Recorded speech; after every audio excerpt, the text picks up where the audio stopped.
Push in চেষ্টা অব্যাহত। সীমান্তবর্তী জেলায় 11 দলের বিক্ষোভ। একসাথে কাজের প্রত্যয় নতুন ভারতীয় হাই কমিশনারের। এর জন্য আমার যা দায়িত্ব আছে আমি নিশ্চয়ই পালন করব। কুলাউড়ায় বিএসএফ এর গুলিতে বাংলাদেশি নিহত। সীমান্ত ব্যবস্থাপনার সহযোগিতা আরও জোরদারে একমত বাংলাদেশ ভারত। 4 দিনের বৈঠক শেষে যৌথ বিবৃতিতে বিজেপি বিএসএফ। আয়ারল্যান্ডের বেলফাস্টে অভিবাসী বিরোধী সহিংসতা। বাংলাদেশি 3 পরিবারের বাড়িতে হামলা ভাঙচুর। উদ্বেগ আতঙ্কি প্রবাসীরা।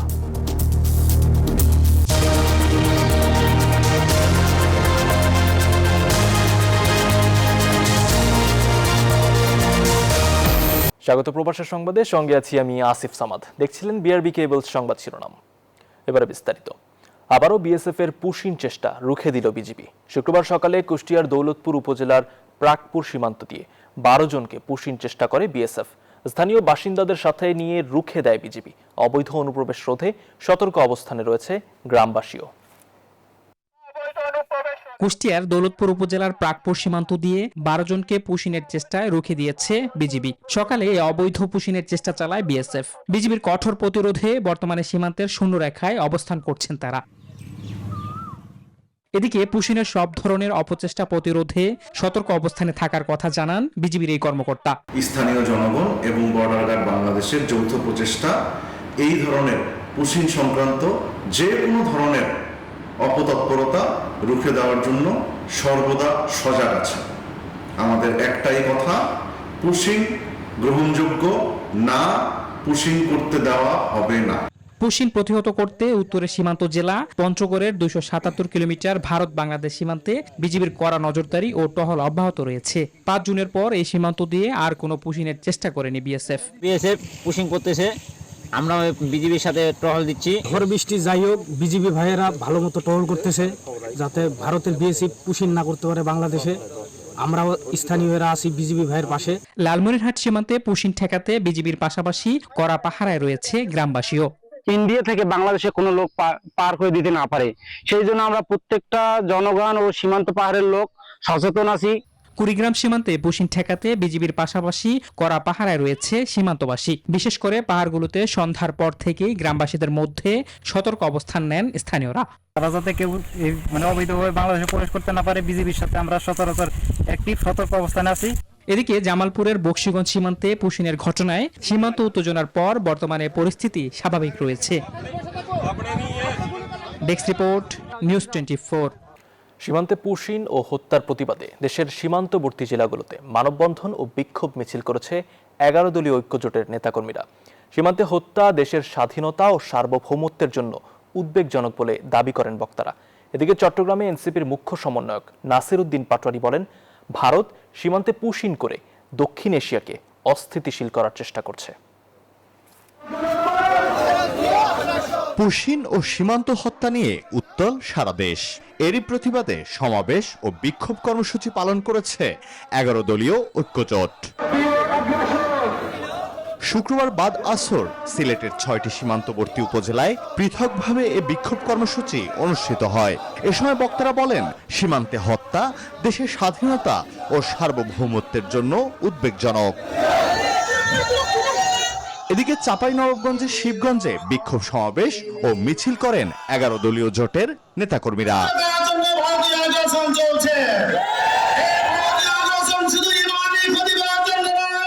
লালমনিরহাটে বিক্ষোভ সমাবেশে বক্তারা সংখ্যা প্রকাশ করে বলেন, জোর করে পুশিনের ঘটনা দেশের সার্বভৌমত্ব ও মানবাধিকারের জন্য হুমকি।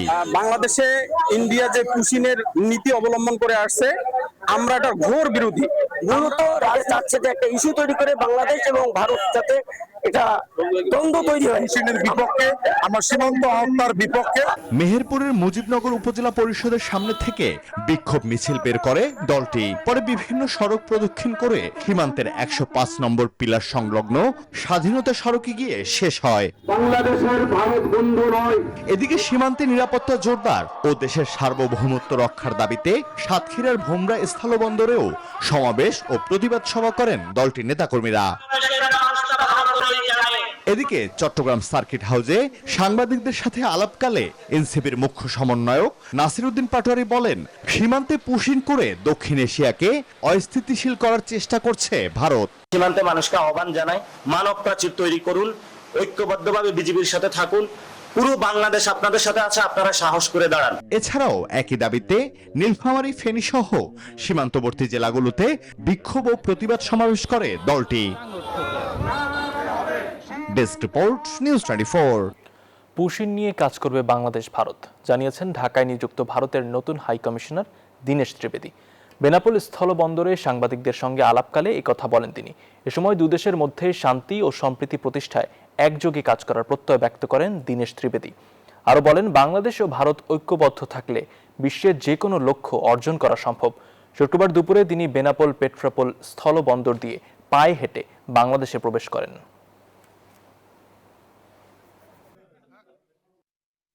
ডেমোক্রেসিতে অনেকবার ইস্যুস থাকে। আপনার একটা বাংলাদেশের স্ট্রং ডেমোক্রেসি, আমাদেরও স্ট্রং ডেমোক্রেসি, দুই ডেমোক্রেসি মিলে গেলে একটা ওয়ার্ল্ড পাওয়ার হয়ে যাবে, একটা পুরো ইকোনমিক ওয়ার্ল্ড পাওয়ার হয়ে যাবে।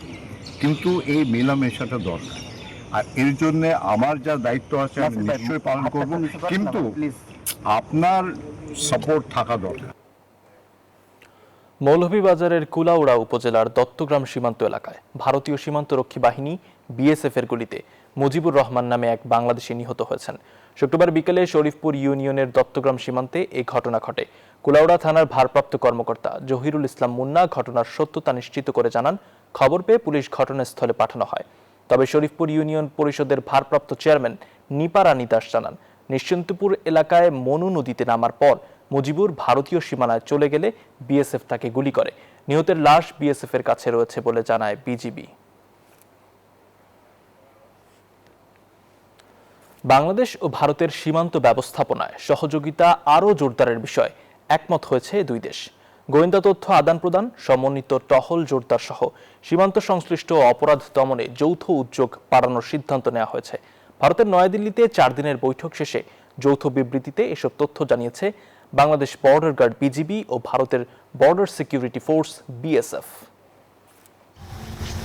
অভিবাসী সংকট প্রশমনে সীমান্তে সমন্বয় করে টহল দেবে বাংলাদেশ বর্ডার গার্ড বিজিবি ও ভারতের বর্ডার সিকিউরিটি ফোর্স বিএসএফ। নয়াদিল্লিতে দুই বাহিনীর 4 দিনের মহাপরিচালক পর্যায়ের বৈঠক শেষে শুক্রবার যৌথ বিবৃতিতে বিষয়টি নিশ্চিত করেছে ঢাকা নয়াদিল্লি। বিবৃতি অনুযায়ী বাংলাদেশ ভারত সীমান্তে মানব পাচার, প্রাণহানি, চোরাচালান ঠেকাতে যৌথ পদক্ষেপ নিতে একমত হয়েছে দুই দেশ। পাশাপাশি গোয়েন্দা তথ্য আদান প্রদান করবে দুই প্রতিবেশী রাষ্ট্র। এছাড়া সীমান্তে সামরিক স্থাপনা নির্মাণে পারস্পরিক শ্রদ্ধাবোধের বিষয়টিও প্রাধান্য পেয়েছে বলে উল্লেখ করা হয় বিবৃতিতে।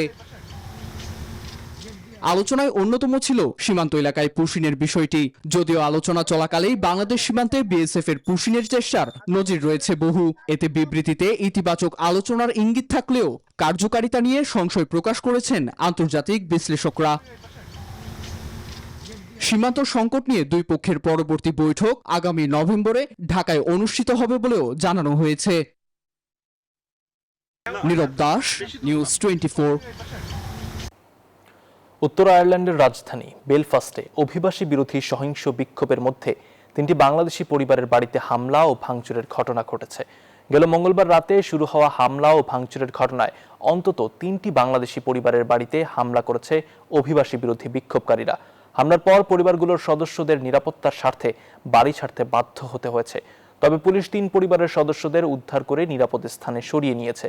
বর্তমানে তারা অস্থায়ী আবাসনে অবস্থান করছেন। বাড়িঘরে ব্যাপক ক্ষয়ক্ষতির পাশাপাশি তাদের স্বাভাবিক জীবনযাত্রাও ব্যাহত হয়েছে। নিরাপত্তা উদ্বেগের কারণে তারা নিজেদের ব্যবসা প্রতিষ্ঠানও খুলতে পারছেন না। ফলে আর্থিক ক্ষতির মুখে পড়েছেন তারা। সম্প্রতি ছুরিকাঘাতের একটি ঘটনাকে কেন্দ্র করে বেলফাস্টে উত্তেজনা ছড়িয়ে পড়ে।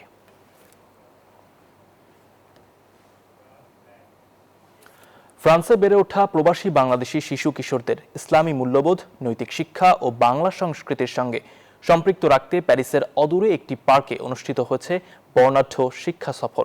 আয়োজকরা জানান, আদর্শবান, মানবিক ও সচেতন প্রজন্ম গড়ে তুলতে ভবিষ্যতেও শিক্ষামূলক, নৈতিক ও চরিত্র গঠনমূলক বিভিন্ন কার্যক্রম অব্যাহত রাখবেন। বিস্তারিত থাকছে ডেস্ক রিপোর্টে। ইসলামী আদর্শ, নৈতিকতা ও বাংলা সংস্কৃতির আলোয় আলোকিত করার প্রত্যয়ে এমসি ইনস্টিটিউট ফ্রান্সের উদ্যোগে অনুষ্ঠিত হয়েছে আনন্দঘন শিক্ষা সফর। প্যারিসের অদূরে লা কুরোনো পার্কে আয়োজিত এই কর্মসূচিতে অংশ নেয় ফ্রান্সে বেড়ে ওঠা বিপুল সংখ্যক শিক্ষার্থী, শিক্ষক ও অভিভাবক। ছোট ছেলেদেরকে ইসলামিক ইয়াতে করে মানে উৎসাহ করে আসার জন্য প্রতি বছরই আমরা এটা করে থাকি এবং আমাদের বাচ্চাদের অভিভাবক বৃন্দ এটা খুব আনন্দ সহকারে আমাদেরকে সাপোর্ট দিয়ে থাকেন। শিক্ষা সফর ঘিরে ছিল উৎসবমুখর পরিবেশ। অংশগ্রহণকারী শিক্ষার্থী ও অভিভাবকেরা এমন আয়োজনের প্রশংসা করে ভবিষ্যতেও নিয়মিত এই ধরনের কর্মসূচি আয়োজনের আহ্বান জানান। আমরা ভবিষ্যতে যে বছরে আরো এইভাবে খেলাধুলার শিক্ষা সফরের প্রতিযোগিতামূলক ব্যবস্থা করতে পারি। এই ফ্রান্সের বুকে আমরা যেন একটা বড় ধরনের প্রতিষ্ঠান হিসাবে রেখে যেতে পারি। আয়োজকদের মত, প্রবাসে বেড়ে ওঠা নতুন প্রজন্মকে ইসলামী মূল্যবোধ, নৈতিক শিক্ষা এবং বাংলা ভাষা সংস্কৃতির সঙ্গে সম্পৃক্ত রাখতে এই ধরনের উদ্যোগ গুরুত্বপূর্ণ ভূমিকা রাখবে। Desk report, news 24। দেশব্যাপী প্রতিবাদ কর্মসূচির ডাক দিয়েছে ভারতের ককরোচ জনতা পার্টি। বৃহস্পতিবার পুনেতে বিক্ষোভ সমাবেশ করে দলটি। প্রশ্ন ফাঁস ও বেকারত্বের কারণে তরুণদের মধ্যে তৈরি হওয়া ক্ষোভ থেকে তাদের এই কর্মসূচি। যন্তর মন্তরের পর এবার মহারাষ্ট্রের পুনে ককরোচ জনতা পার্টি বা সিজিপির সমর্থকরা জড়ো হলেন অভিজিৎ দীপকের ডাকে। নিট পরীক্ষা নিয়ে একাধিক অনিয়ম ও গাফিলতির অভিযোগ তুলে কেন্দ্রীয় শিক্ষামন্ত্রী ধর্মেন্দ্র প্রধানের পদত্যাগের দাবিতে এই বিক্ষোভ কর্মসূচি আয়োজন করা হয়। পুনের একটি বিশ্ববিদ্যালয়ে আয়োজিত সমাবেশে সিজিপির প্রতিষ্ঠাতা অভিজিৎ দীপকের সঙ্গে সংহতি প্রকাশ করে যোগ দেন বিশিষ্ট পরিবেশ ও শিক্ষা আন্দোলন কর্মী সোনম ওয়াংচুক। সমাবেশে অভিজিৎ দীপকে স্পষ্ট ভাষায় জানান, ধর্মেন্দ্র প্রধান দ্রুত পদত্যাগ না করলে আন্দোলন আরও বৃহত্তর পরিসরে ছড়িয়ে দেওয়া হবে। ইতিমধ্যেই সামাজিক যোগাযোগ মাধ্যমে এই আন্দোলন নিয়ে ব্যাপক আলোচনা শুরু হয়েছে। বিশেষ করে ছাত্র যুব সমাজের একাংশের মধ্যে বিষয়টি নিয়ে আগ্রহ বাড়ছে। এদিন সমাবেশ থেকে সিজিপি তাদের 5 দফা শিক্ষা ইশতেহার প্রকাশ করে। পাশাপাশি পুনে থেকে শুরু হওয়া এই আন্দোলন দেশের বিভিন্ন প্রান্তে ছড়িয়ে দেওয়ার ঘোষণা দেওয়া হয়। জয়পুর, লখনৌ, অমৃতসর, বেঙ্গালুরু ও হায়দ্রাবাদ ঘুরে আগামী 20 জুন নয়াদিল্লির যন্তর মন্তরে এক বৃহৎ অবস্থান কর্মসূচির মধ্য দিয়ে শেষ হবে এই ধারাবাহিক আন্দোলন। চন্দ্রানী চন্দ্রা, নিউজ 24। অর্থনীতির মেরুদণ্ড ভেঙে দিয়েছিল ফ্যাসিস্ট সরকার। সম্পদের সীমাবদ্ধতার মধ্যে অন্তর্ভুক্তিমূলক বাজেট দেয়া কঠিন ছিল বলে জানিয়েছেন অর্থমন্ত্রী আমির খসরু মাহমুদ চৌধুরী শুক্রবার বাজেট পরবর্তী সংবাদ সম্মেলনে। তিনি বলেন, দেশের সব মানুষের কথা চিন্তা করে গতানুগতিক ধারা থেকে বেরিয়ে বিনিয়োগ ও কর্মসংস্থান নির্ভর বাজেট দিয়েছে সরকার। তার আশা, ব্যবসার খরচ কমিয়ে আনতে পারলে মূল্যস্ফীতি কমে আসবে, পে স্কেল বাস্তবায়ন হলে দুর্নীতি কমে আসবে বলেও মনে করেন অর্থমন্ত্রী। সংসদে 4 ঘন্টার বেশি বাজেট বক্তৃতা দেওয়ার পর দিনই গণমাধ্যমের মুখোমুখি কিছুটা ক্লান্ত অর্থমন্ত্রী। আমার পক্ষে খুব কঠিন ছিল 4 ঘন্টা ধরে একটা বাজেট বক্তব্য দেওয়া। শুরুতেই আওয়ামী লীগের রেখে যাওয়া ভঙ্গুর অর্থনীতি পুনরুদ্ধারে তার দেয়া প্রথম বাজেটে নিজের চিন্তার কথা তুলে ধরেন আমির খসরু মাহমুদ। এই সরকারের প্রতি মানুষের প্রত্যাশা অনেক, আকাঙ্ক্ষা আকাশচুম্বী। সেই ইচ্ছা, সেই প্রত্যাশা, সেই আকাঙ্ক্ষার প্রতিফলন ঘটানোর জন্য কম সময়ে হলো 1.5-2 মাসের মধ্যে আমরা চেষ্টা করেছি সবার সাথে কথা বলতে। ততক্ষণে উপস্থিত সাংবাদিকদের মাথায় ঘুরছে হাজারো প্রশ্ন। রাজস্ব আদায়ে উচ্চাভিলাষী লক্ষ্য অর্জিত হবে কিভাবে, সে প্রশ্নই বেশি শুনতে হয়েছে অর্থমন্ত্রীকে। উত্তরে মন্ত্রী বলেন, এনবিআর এর সংস্কারের মাধ্যমে ও দুর্নীতি কমিয়ে আয় বাড়ানোর পরিকল্পনা তার। আমরা কিন্তু ফ্ল্যাট রেটের মাধ্যমে এনবিআর এর ট্যাক্স রেট কিন্তু অনেক বড় হবে। এনবিআর কে ডিজিটালাইজেশন, অটোমেশনের মাধ্যমে এটার এফিসিয়েন্সি বাড়ানো হবে এবং এটাতে যদি কোনো দুর্নীতি থাকে, এটা দুর্নীতি কমে আসবে। যত বেশি ট্রান্সপারেন্ট হবে তত বেশি ট্যাক্স বাড়বে। গতানুগতিক ধারা থেকে বেরিয়ে বিনিয়োগ এবং কর্মসংস্থানমুখী বাজেট তৈরির চেষ্টা ছিল তার সরকারের। এমন দাবি করে অর্থমন্ত্রী বলেন, কোনো দলের জন্য নয়, বাজেট দেওয়া হয়েছে সবার কথা মাথায় রেখে। এবারের বাজেটে আমরা চেষ্টা করেছি প্রতিটি মানুষকে আমাদের বাজেট চিন্তায় নিয়ে আসার জন্য। কোনো শ্রেণী, পেশা, ধর্ম, বর্ণ কেউ এই বাজেটের আওতার বাইরে এখন আছে বলে আমি মনে করি না। মন্ত্রী বলেন, নতুন পে স্কেল বাস্তবায়িত হলে দুর্নীতি কমে আসবে। তবে আমলাতান্ত্রিক জটিলতা ও দুর্নীতির মাধ্যমে কেউ ব্যবসা ও বিনিয়োগ বাধাগ্রস্ত করতে চাইলে কাউকেই ছাড় দেওয়া হবে না। এ সময় এক প্রশ্নের জবাবে কেন্দ্রীয় ব্যাংকের গভর্নর বলেন, আগামী দিনে ইসলামী ব্যাংকে কোনো সমস্যা থাকবে না, গ্রাহকরাও তাদের আমানতের টাকা ফেরত পাবেন। ইসলামী ব্যাংক নিয়ে কোনো সমস্যা হবে সামনে। হোসাইন শাহাদাত, নিউজ 24, ঢাকা। প্রস্তাবিত বাজেট অত্যন্ত উচ্চাভিলাষী অনুমানের উপর ভিত্তি করে তৈরি করা হয়েছে। বর্তমান অর্থনৈতিক বাস্তবতার সাথে পুরোপুরি সঙ্গতিপূর্ণ নয়, ফলে এর বাস্তবায়ন কঠিন হবে সরকারের জন্য। শুক্রবার বাজেট পরবর্তী সংবাদ সম্মেলনে এসব কথা বলেন সিপিডির গবেষকরা। কালো টাকা সাদা করার সুযোগ কর বৈষম্য বাড়াবে বলেও মন্তব্য করেন তারা।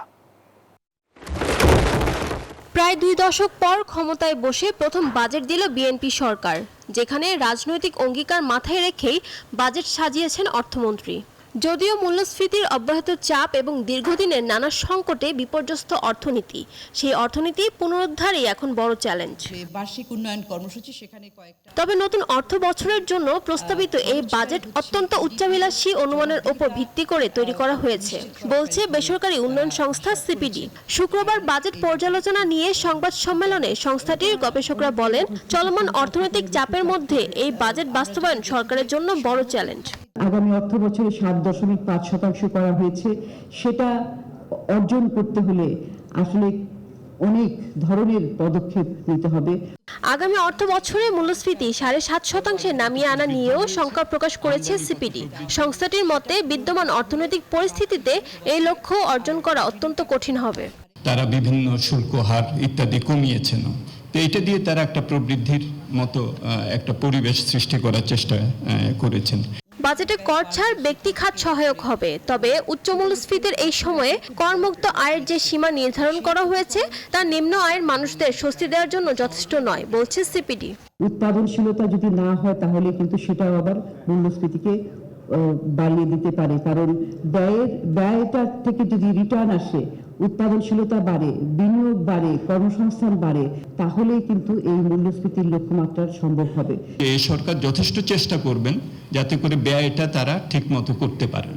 এখন ব্যয়টা যদি তারা ঠিকমতো করতে পারেন আর আয়টা যদি কম হয়, তাহলে ব্যাংকের বা বিদেশের উপরে যে ঋণ যেটা আমাদের নিতে হবে সেইটার চাপটা কিন্তু আরো অনেক বাড়বে। এছাড়াও ব্যাংক থেকে সরকারের ঋণ নেওয়া বাড়লে ব্যক্তি খাতে বিনিয়োগ কমবে, এমন পর্যালোচনা তুলে ধরে সিপিডি। আর কালো টাকা সাদা করার সুযোগ কর বৈষম্য বাড়াবে বলে মন্তব্য করেন গবেষকরা। যে ভিত্তিটা যেটা করা হয়েছে এবং জিডিপি প্রবৃদ্ধি। ফারজানা রিয়া, নিউজ 24, ঢাকা।